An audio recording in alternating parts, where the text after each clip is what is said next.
আপনারা ATN news দেখছেন। সবাইকে আমন্ত্রণ জানাচ্ছি কাজিয়ান কাজী টি প্রেজেন্টস হ্যাপেনিং পয়েন্টের আজকের আয়োজনে। সাথে রয়েছি আমি জান্নাতুল ফিরদাউস কবিতা। দর্শক, আপনারা জানেন যে কিছুদিন আগেই কিন্তু শান্তিরক্ষী মিশনে আমাদের কিছু সৈনিক প্রাণ হারিয়েছেন। এই বিষয়টা নিয়ে আজকে আমরা কথা বলতে চাই। আফ্রিকার উত্তপ্ত ভূখণ্ডে শান্তির বার্তা নিয়ে যায় যে নীল হেলমেট, সেই হেলমেটের নিচেই লুকিয়ে থাকে আসলে মৃত্যুর ভয়। বাংলাদেশ জাতিসংঘ শান্তিরক্ষা বাহিনীর অন্যতম একটি শীর্ষ সদস্য রাষ্ট্র। শান্তি প্রতিষ্ঠার নামে বছরের পর বছর আমাদের সেনারা কাজ করছেন যুদ্ধ বিধ্বস্ত দেশে, কিন্তু প্রশ্নটা আসলে উঠছে, শান্তির জন্যই কেন বারবার প্রাণ দিতে হচ্ছে বাংলাদেশের সৈনিকদের?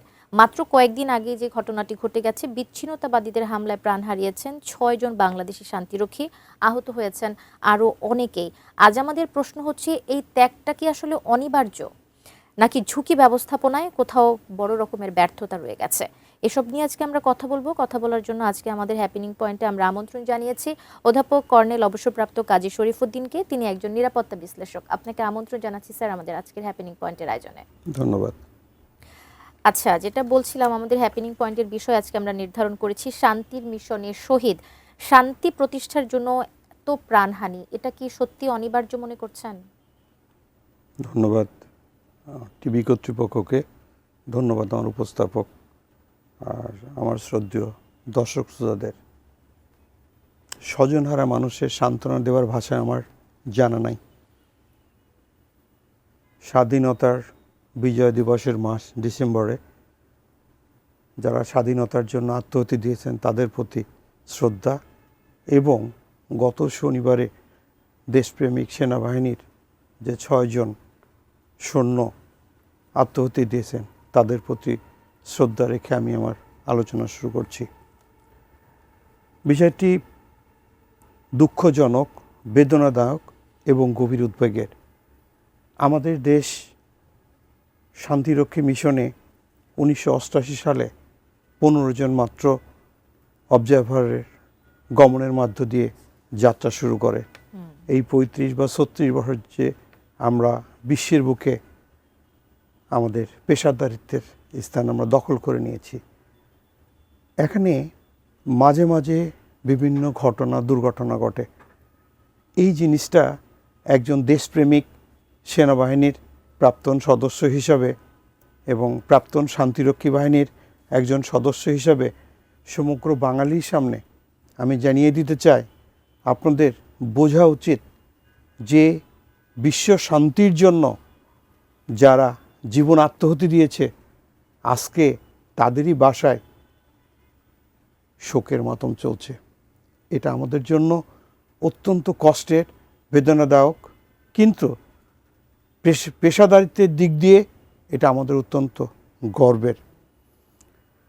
জাতিসংঘ মিশনে কোনো দেশ যখন অংশগ্রহণ করে, এই অংশগ্রহণ করার সময়ে আমাদের একটা সিস্টেম আছে, একটা হচ্ছে ড্রাই লিস্ট আর একটা হচ্ছে ওয়েট লিস্ট। দুইটা দেশের মাঝখানে MOU, মেমোরেন্ডাম অফ আন্ডারস্ট্যান্ডিংয়ের একটা চুক্তি হয়। ড্রাই লিস্টটা হচ্ছে সাধারণত আমরা আমাদের অস্ত্র, গোলা বারুদ, অ্যাডমিনিস্ট্রেটিভ জিনিসপত্র, APC, ট্যাঙ্ক সব কিছু নিয়ে যায়। আর ওয়েট লিস্ট হচ্ছে শুধু আমাদের দেশ থেকে সৈন্য ওখানে যাবে বা দায়িত্বপ্রাপ্ত কর্মকর্তা কর্মচারীরা সকলে ওখানে যাবে, তারা তাদের দায়িত্ব পালন করবেন। এই ওয়েট লিস্ট এবং ড্রাই লিস্টের মাধ্যমে অনেক পার্থক্য। আমরা ওয়েট লিস্টে যখন যাই তখন আমার সৈন্য, আমার যে যারা দায়িত্বপ্রাপ্ত আছেন তারা তাঁবুতে জীবনযাপন করে, মাটির নিচে তারা ট্রেন্স এস্টাবলিশ করে তারা জীবনযাপন করে। কিন্তু যারা ওয়েট লিস্টে যায় তারা কিন্তু জাতিসংঘ সদর দপ্তর থেকে তাদের জন্য একটা নির্দিষ্ট আবাসন তৈরি করে দেওয়া হয়, সেখানে তারা অনেক স্বাচ্ছন্দ্যে আরামায়েশে জীবনযাপন করে। কিন্তু তবু আমরা ড্রাই লিজে কেন যাই? আমাদের ঝুঁকিটা কেন বেশি? কেন আমাদের জীবনে এত আত্মাহুতি হয়? কারণ আমরা যখন ড্রাই লিজে যাই, আমাদের প্রতিটা সৈনিকের জন্য, আমি যখন সে 2014-এ লাস্ট মিশন করে এসেছি, একটা ব্যানবেট বাংলাদেশ কন্টিনজেন্ট ইনফ্যান্ট্রি ব্যাটালিয়নের চিফ লজিস্টিক অফিসার হিসেবে দায়িত্ব পালন করেছি, তখন আমার তথ্য মতে প্রত্যেকটা জনবলের জন্য বাংলাদেশ সরকার প্রতি মাসে $1000 করে পায়। প্রত্যেকটা অস্ত্র, গোলা বারুদের জন্য নির্দিষ্ট পরিমাণ রিএম্বার্সমেন্ট, মানে সেখান থেকে জাতিসংঘ থেকে ভাড়া পায়, যেটা আমাদের বাংলাদেশ সরকারের ন্যাশনাল যে ইকোনমি সেখানে যোগ হয়। আমি আরও জানি যে 2009 অথবা 8 অথবা 10-এ যে বাজেটটা ডিক্লেয়ার করা হয়েছিল তার 150 মানে 50 ভাগের 1 ভাগ জাতিসংঘ মিশনের অর্থর ওইবার আমরা ইনকাম করেছি। আমি 2023-র একটা স্টেটমেন্ট থেকে জানতে পারি যে 2001 থেকে 2023 পর্যন্ত মিশনে সম্ভবত $21,792 $21,792 কোটি ইনকাম করেছে, যেটা আমাদের দেশের জন্য উন্নতির জন্য আমাদের ইকোনমিকে সাপোর্ট করে। আর এই দায়িত্ব পালন করতে গিয়ে যখন আমার এই 6জন বীর সেনানী আত্মহত্যা দিয়েছেন, সত্যি আমাদের জন্য একটা বেদনাদায়ক, দেশের জন্য একটা খুব কষ্টের এবং জাতিসংঘের জন্য একটা, এবং তার পরিবারের জন্য নিঃসন্দেহে এটা একটা তাদের পরিবারের পরবর্তী পথ চলার জন্য, তো তাদের সন্তান স্ত্রী যারা থাকেন তাদের জন্য ভীষণ রকমের একটা অনিশ্চয়তার জীবন কিন্তু আসলে সামনে পড়ে যায়। আচ্ছা, একটু জানতে চাইবো যে আপনি বলছিলেন 1988 সালে তাদের এই পথ চলা শুরু হয়েছে এবং 15 জন সদস্য দিয়ে শান্তিরক্ষী মিশনের এই যাত্রা শুরু হয়েছে। এখন আসলে বর্তমানে কতজন আছে বা কি রকমের সদস্য সেখানে আছে জাতিসংঘ শান্তিরক্ষী মিশনে তারা কাজ করছে? এখন গত অগস্ট 2025 একটা স্টেটমেন্ট অনুসারে আমি জেনেছি যে 6,975 জন। এটা কন্টিনিউয়াস প্রসেস, কখনো যাচ্ছেন আসছেন, সে কারণে বাড়তে পারে কমতে পারে। আরও জানতে পেরেছি যে অলমোস্ট 10টা কান্ট্রিতে আমাদের দায়িত্ব পালন করছে। কিন্তু এই দায়িত্বটা শুধুমাত্র আমাদের সেনাবাহিনী যে যারা বিভিন্ন সময় মন্তব্য করেন, অর্বাচীনের মতো কথা বলেন, তাদের প্রতি আমার সত্যি খুব কষ্ট হয় যে ওনারা কি জানেন যে একটা সৈনিক যখন দেশের বাইরে এই দায়িত্ব পালনে যান বিশ্ব শান্তি প্রতিরক্ষার জন্য, তখন তার পরিবার, আত্মীয় স্বজন, পূজা পার্বণ, অতিথি সেবা সব কিছু ত্যাগ স্বীকার করে একটা বছরের জন্য উনি নির্বাসনে যান। যেমন করে জেলের ভিতর, যেমন করে দেশের বাইরে মানুষ যে আমার রেমিটেন্স যোদ্ধারা বছরের পর দেশে থাকে সেমনি করে। এটা কেন গিয়েছেন? ওই রিইনভার্সমেন্টের জন্য তো, যেটা আমার ন্যাশনাল গ্রিডে, ন্যাশনাল ইকোনমিতে অবদান রাখছে, যেটার জন্য আমরা দেশ হিসাবে বিশ্বের বুকে আস্তে আস্তে সামনের দিকে এগিয়ে যাচ্ছি। আচ্ছা, একজন সৈনিকের জীবন কি কেবলই মিশনের ঝুঁকি হিসেবে আসলে বিবেচিত হয়ে থাকবে বা হচ্ছে? একজন সৈনিকের জীবনের ঝুঁকি যেদিন সে সেনাবাহিনীতে সৈনিক হিসাবে যোগদান করছে ওই দিন থেকে তার জীবনের মূল্য মাত্র একটা গুলি। কারণ যে কোনো প্রশিক্ষণরত সময়ে সে তার আমি যখন বাংলাদেশ মিলিটারি একাডেমিতে প্রশিক্ষণ নিয়েছি, আমাদেরই জুনিয়র বা ব্যাচমেটরা এই দুর্ঘটনার জন্য জীবন মারা গেছেন। আমি যখন বিএমএতে চাকরি করেছি বাংলাদেশ মিলিটারি একাডেমিতে, তখন দেখেছি আমারই সামনে আমার ক্যাডেট এই দুর্ঘটনার জন্য জীবন বিসর্জন দিয়েছেন। ট্রেনিং একাডেমিগুলোতে আমাদের যে সৈনিকরা, তারা প্রশিক্ষণ সময়ে অনেকে মারা গিয়েছেন। আমাদের সৈনিকেরা যখন পার্বত্য চট্টগ্রামে এই হিল ট্র্যাক্স শান্তির জন্য, পার্বত্য চুক্তি শান্তির জন্য, দেশ যাতে ভূখণ্ড রক্ষার জন্য হিল ট্র্যাক্সের দায়িত্ব পালন করছেন, তখন ম্যালেরিয়ার কামড়ে মারা গিয়েছেন অনেক শতাধিক, 200-র উপরে, 280 আর সামথিং এক্সাক্ট ফিগার বলতে পারছেন না। ঠিক কি রকমের জাতিসংঘ শান্তিরক্ষী মিশনে যারা গিয়েছেন বাংলাদেশ থেকে, তারা আহত বা নিহত হয়েছেন এরকম কোনো একটা তথ্য আমি জানতে পেরেছি যে টোটাল গত বছর একটা তথ্য ছিল যে টোটাল 188 জন মতো মারা গিয়েছেন।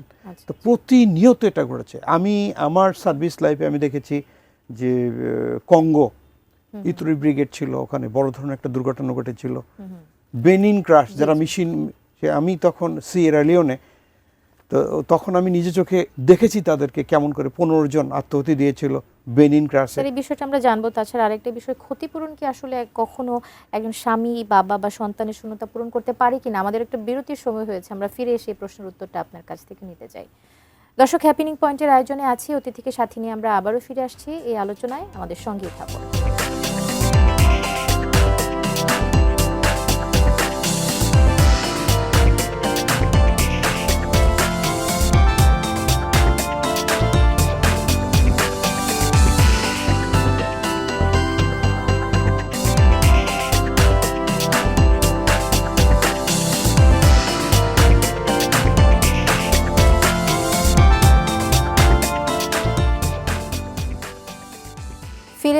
কাজী and Kazi tea presents happening পয়েন্টের আয়োজনে সবাইকে আবারও আমন্ত্রণ জানাচ্ছি। অতিথিকে সাথে নিয়ে আবারও ফিরে এলাম। শান্তির মিশনের শহীদ এই বিষয়ে আমরা কথা বলছিলাম। যাবার আগে যে প্রশ্নটি আপনার কাছে আমি রেখে গিয়েছিলাম যে ক্ষতিপূরণ কি আসলে কখনো একজন স্বামী, বাবা কিংবা সন্তানের শূন্যতা পূরণ করতে পারে? ধন্যবাদ। যেমনটি প্রথমে বলেছিলাম, স্বজনহারা মানুষের সান্ত্বনা দেওয়ার ভাষা আমার জানা নাই। একজন প্রাক্তন শান্তিরক্ষীর সদস্য হিসাবে আমি শুধু একটা কথাই বলবো যে ক্ষতি কখনো পূরণ হয় না। কয়েকদিন আগে আমাদের মেট্রো রেলের নিচে যে একজন মারা গেলেন, তার জন্য তার স্ত্রীকে ইভেন চাকরিও দেওয়া হয়েছে বা পয়সা দেওয়া হয়েছে। এর জন্য কি উনি ওনার জীবনটা ফিরে পাবেন? কখনোই না। বা তার ছোট যে দুইটা সন্তান আছে এই সন্তান তার বাবাকে কখনো ফিরে পাবেন না।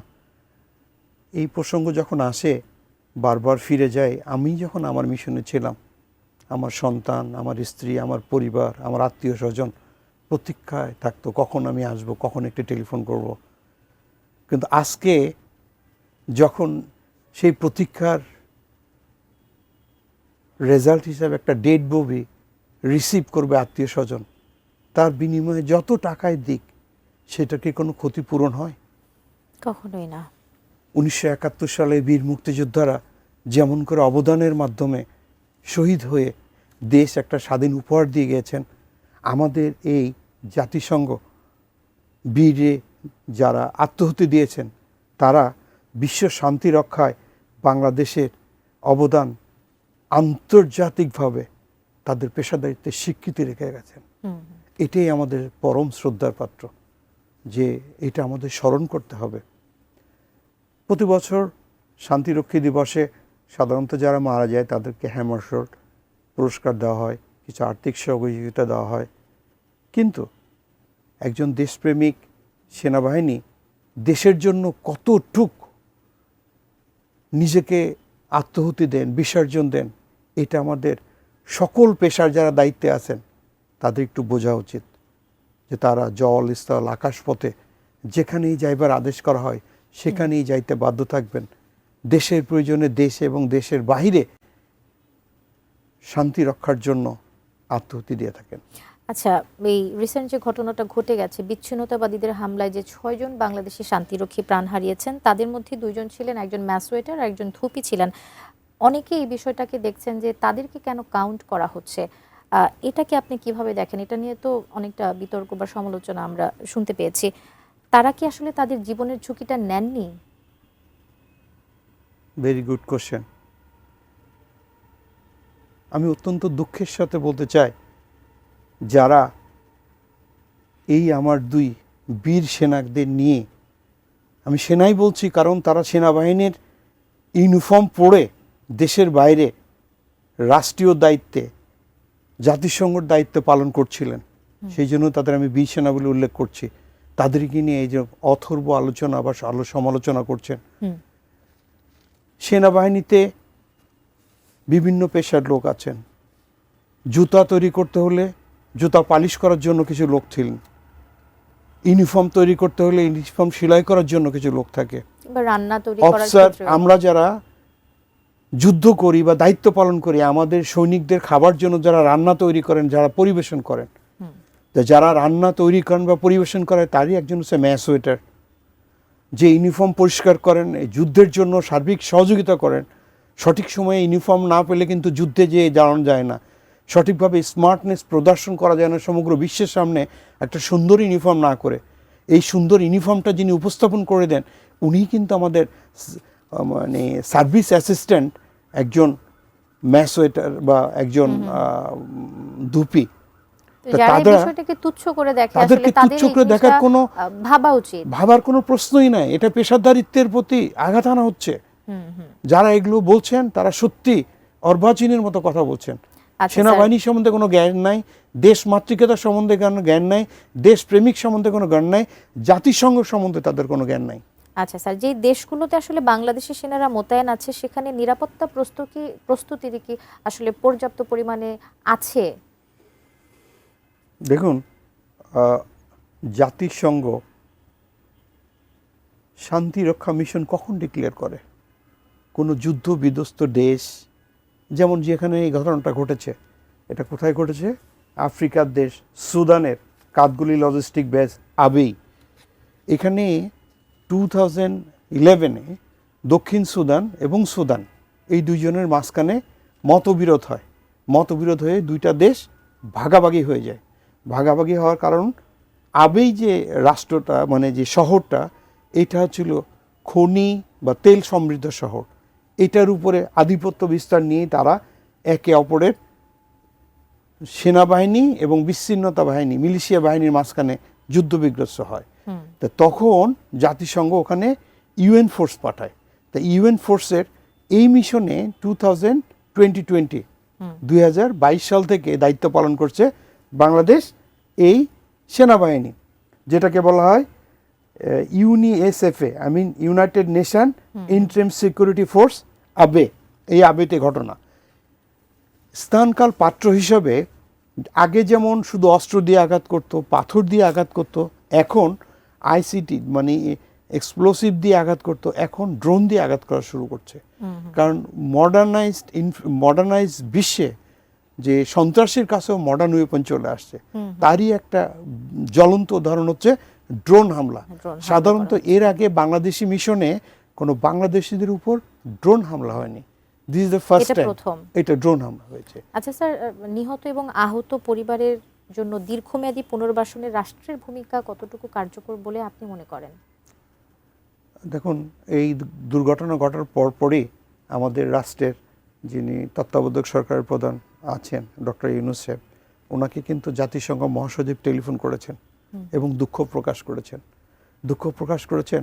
আমাদের এই দুর্ঘটনায় গত শনিবারে যে 6 জন, একজন হচ্ছে কর্পোরাল মাসুদ রানা, উনি এসি কোরের, ওনার বাড়ি হচ্ছে নাটোরে। একজন হচ্ছে সৈনিক মমিনুল ইসলাম, উনি বীর, বাংলাদেশ ইনফেন্ট্রি, ওনার বাড়ি কুড়িগ্রামে। সৈনিক শামীম রেজা বীর, ওনার বাড়ি হচ্ছে রাজবাড়িতে। সৈনিক শান্ত মণ্ডল, ওনার বাড়ি কুড়িগ্রাম। ম্যাসওয়েটার জাহাঙ্গীর আলম কিশোরগঞ্জ, এবং আমাদের লন্ডি কর্মচারী সবুজ মিয়া, তার বাড়ি হচ্ছে গাইবান্ধা। প্রত্যেকটা পরিবারই আমাদের বাঙালি জন্য অ্যাসেট, কারণ প্রত্যেকটা পরিবারই একজন বীর সন্তানকে দেশের বাইরে রাষ্ট্রের দায়িত্ব পালন করার জন্য জাতিসংঘ শান্তিরক্ষী মিশনে প্রেরণ করেছিল। আজকে হয়তো তারা এই ডেড বডি হিসেবে ফেরত আসবে। তো জাতিসংঘ রুলস হিসাবে আমাদের সিকিউরিটি বা নিরাপত্তা এখন সামহাও হুমকির সম্মুখীন। নতুনভাবে আমাদের ভাবতে হবে কেমন করে নিজেদের কাউন্টার দিতে হবে, কেমন করে জাতিসংঘের কাউন্টার। এই ব্যাপারে দায়িত্ব সর্বপ্রথম জাতিসংঘের, ইউনাইটেড নেশনের। আর এই দৃষ্টিকোণ থেকে বাংলাদেশ সেনাবাহিনীতে যেহেতু তারা দায়িত্বপ্রাপ্ত ছিলেন, বাংলাদেশ সেনাবাহিনী থেকে তাদের পরিবারকে কিছু সুযোগ সুবিধা দেওয়া হবে। এবং জাতিসংঘ গিয়ে যেহেতু আত্মহতি দিয়েছেন, জাতিসংঘ অ্যাকাউন্টিং টু চ্যারিটার্ড ল, তারা তাদের ক্ষতিপূরণ বা আত্মহত্যির জন্য অনেক ধন্যবাদ আপনাকে স্যার, আমাদের আলোচনায় এসেছেন, আপনি যুক্ত হয়েছেন, অনেক ধন্যবাদ। আমাদের দেশপ্রেমিক সেনাবাহিনী যে 6 জন বীর আত্মহতি দিলেন, তাদের পরিবারের প্রতি সহমর্মিতা প্রকাশ করে আমি আমার বক্তব্য শেষ করছি। ধন্যবাদ। দর্শক, আমরা কথা বলছিলাম হ্যাপেনিং পয়েন্টে। আজকের মতো হ্যাপেনিং পয়েন্টের আয়োজন আমরা এখানেই শেষ করছি। ভালো থাকবেন, সুস্থ থাকবেন, এটিএন নিউজের সঙ্গেই থাকবেন।